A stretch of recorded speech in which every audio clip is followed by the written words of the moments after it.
Yeah, you see this RoboCut machine? Well, you're about to learn so much about it, and I'm excited to talk about it. EDM is important to understand because it allows us to get into the harder materials, those crazy dimensions of small diameters, and, you know, set it and forget it. Now, my friend Bill here, he has some good stories to tell because he's been in this industry for quite a while. But I want to start this off with time.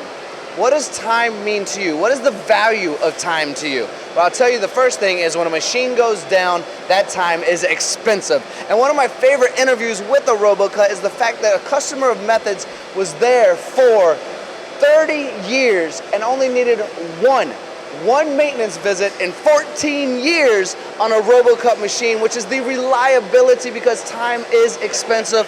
Bill, I don't want to steal all your thunder though, my friend. There are some really exceptional pieces of this RoboCut machine where you really see value that the customer can bring into their shop. Would you like to talk about some of these enhancements of the RoboCut machine and how it can support the customers watching right now?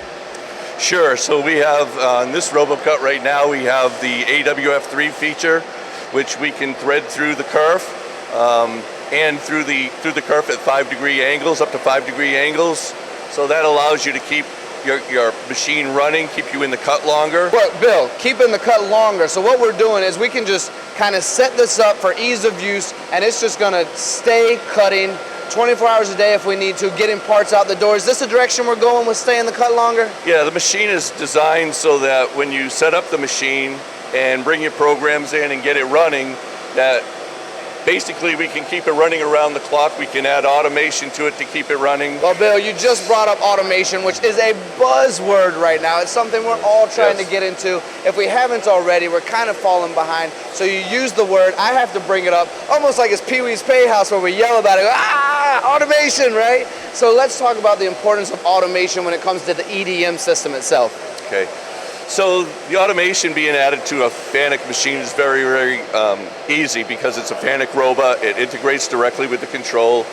Allows our customers in today's market. We have as you know, like a labor shortage. We're trying to get more people involved in the machine. Although this machine is very easy to use, it does have a longer cycle time than most machines do. So it gears itself very well for automation. So we basically load and unload the part, which is done by the automation team. Our job is, once it's in the machine, is to take over from there, use the wire to set up the part, pick up rotations, positional functions.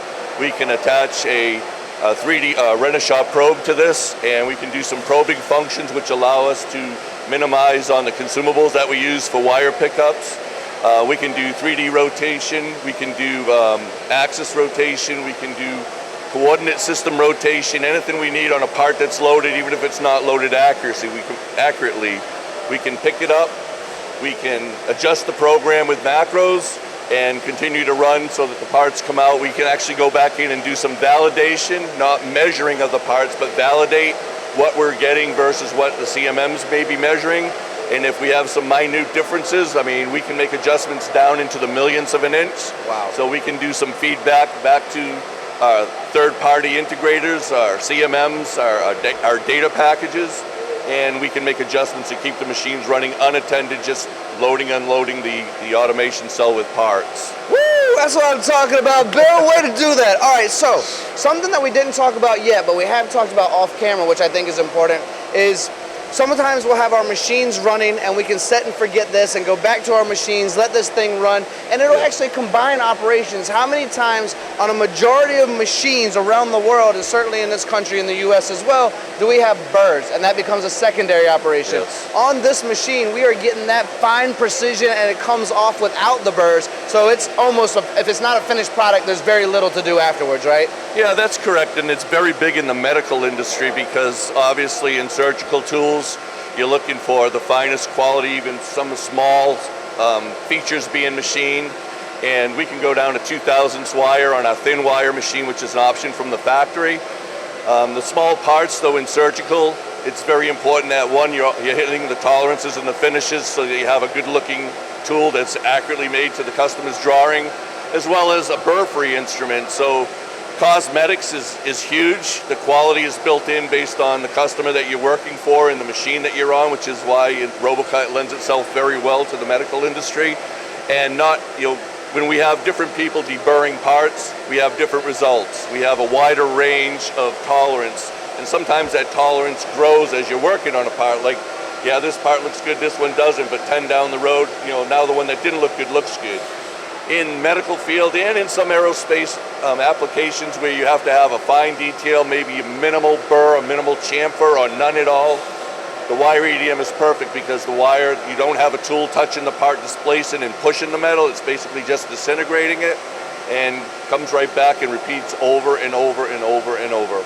Very well said, Bill. Two things I'd like to bring up from that is I would not want to have burrs in my hips. As I'm starting to get older now, my hips are starting to go bad. You've already got burrs in them right there on your bones. It's already there, so I don't want it from the metal. And secondly, what I'd like to close out with is that this is also backed by history of service and support from both Methods and FANUC. Yes. It's so widely known. It's Japanese made. We know the Japanese technology and we know how Methods supports it so well here in the US. So in combination, when this arrives, even though the last interview I had, he didn't need service for 14 years, when it does arrive, if something happens and it goes down, the service and support is there, the reliability is there, the history is there. Yes, yes. So we have coverage in North America, Methods in the United States, so we have dealers in North America and Mexico and other countries that support the machine.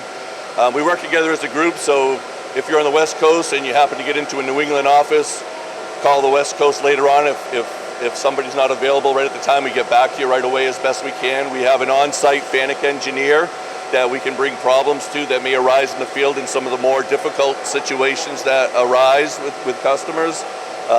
We also have a factory back guarantee that for as long as you own your RoboCut, they'll have parts and products for it. So every RoboCut that's out in the field right now will never have a part that's going to become obsolete. So our power supplies last for the lifetime of the machine. And we have a lot of old machines out there right now. So it's a great product, a great customer to work with. We have a great support network.